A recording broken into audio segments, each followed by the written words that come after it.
سلام به شما. امروز می‌خوایم یه نگاهی بندازیم به یه موضوع جالب، یعنی منابعی که یه سوال رو مطرح می‌کنن، هزارگی.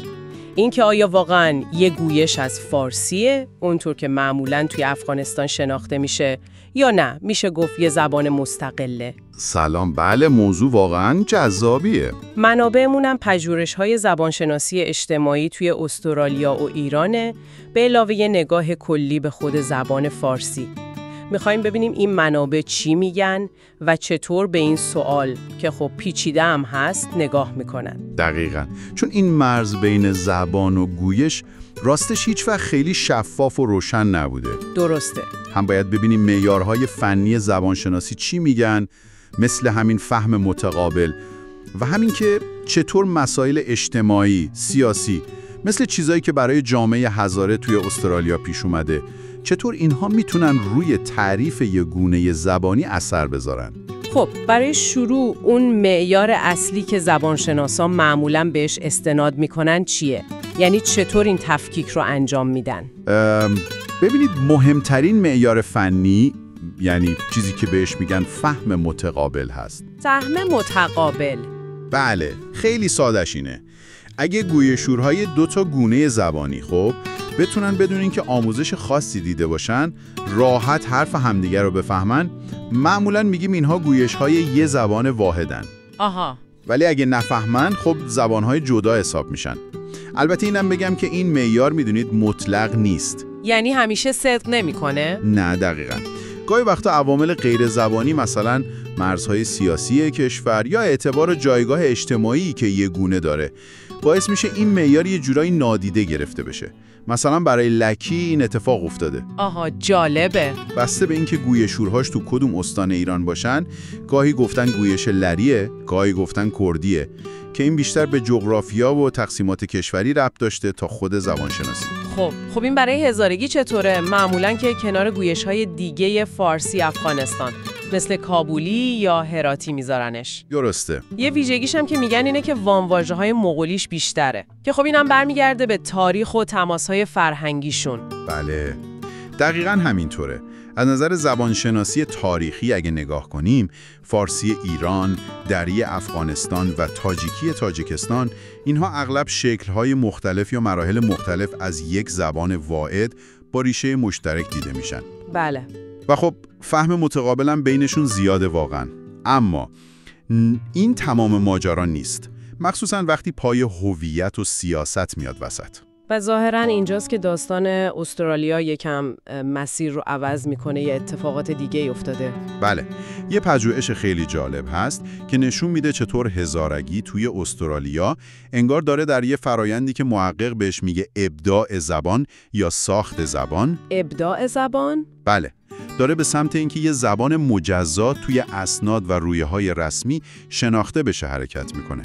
قدم اولش هم توی سرشماری‌ها بوده. سرشماری‌های استرالیا؟ آره، دسته‌بندی زبان‌های ایرانی توی سرشماری استرالیا عوض شده و از سال 2011 هزارگی یه گزینه جداگونه است برای زبان اصلی افراد. خب این هم به شمردنشون کمک میکنه، هم بهشون رسمیت میده. جالبه که یه فرایند اداری اینطور داره به هویت زبانی شکل میده. قدم بعدی چی بوده؟ قدم بعدی کار سازمان اعتبار بخشی مترجمان استرالیاست، ناتی. اینها برای مترجمان هزارگی آزمون تخصصی میذارن. آها. نکته مهمش اینجاست که این سازمان اومده یه معیاری برای هزارگی صحیح یا استاندارد تعریف کرده. یعنی چی؟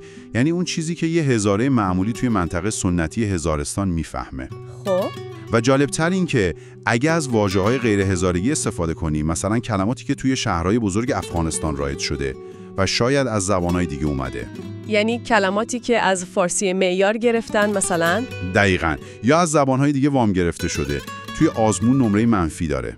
پس در واقع دارن یه نسخه رسمی، یه جور معیار از هزارگی تعریف میکنن برای کارهای اداریشون.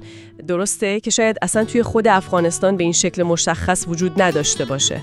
دقیقاً.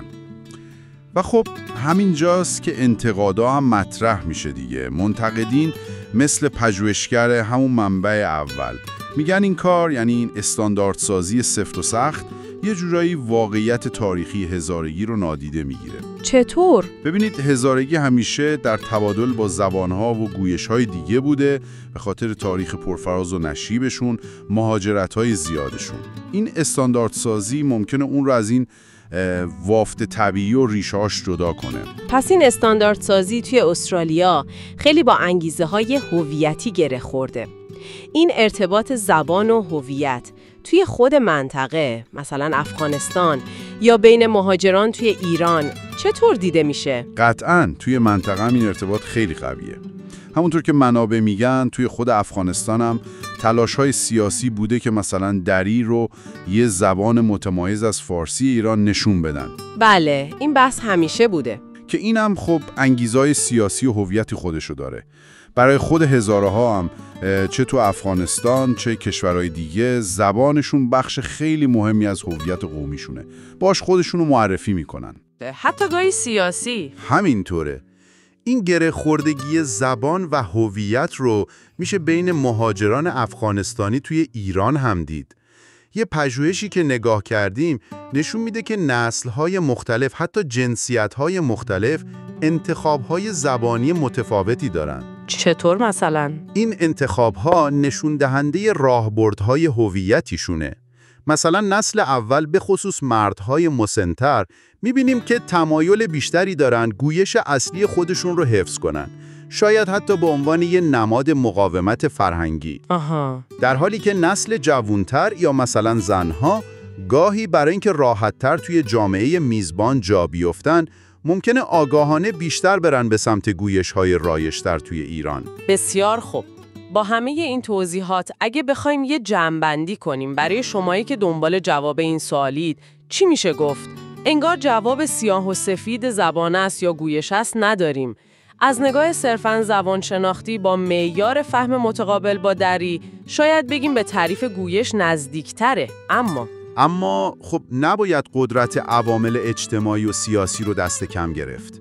در واقع فعالیت‌هایی که توی جوامع دور از وطن مثل استرالیا میشه و اون پیوند عمیقی که این گونه زبانی با هویت قوم هزاره پیدا کرده داره اون رو هل میده به سمت اینکه به عنوان یه زبان مستقل شناخته بشه. پس خیلی وابسته به زمینه و شرایط هست. دقیقاً. چیزی که این منابع به ما یادآوری میکنن اینه که زبان بودن گاهی وقتا به همون اندازه‌ای که به ساختار خود زبان ربط داره، به حس هویت جمعی، به نیاز به رسمیت شناخته شدن و خب به بازی‌های سیاسی و اجتماعی هم ربط پیدا میکنه.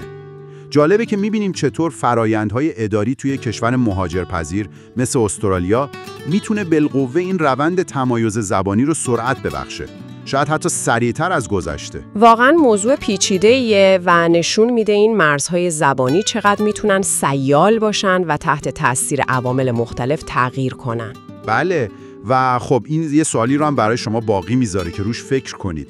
با توجه به این سرعت ارتباطات و تکنولوژی که امروز داریم و فرایندهایی مثل همین ابداع زبانی که در مورد هزارگی تو استرالیا دیدیم، به نظرتون هویت‌های زبانی جدید در آینده چطور ممکنه شکل بگیرن یا تثبیت بشن؟ آیا این فرآیندها چه برای هزارگیش گونه‌های زبانی دیگه تو دنیا با سرعت بیشتری نسبت به گذشته اتفاق می‌افتن؟ یه سوال قابل تأملیه.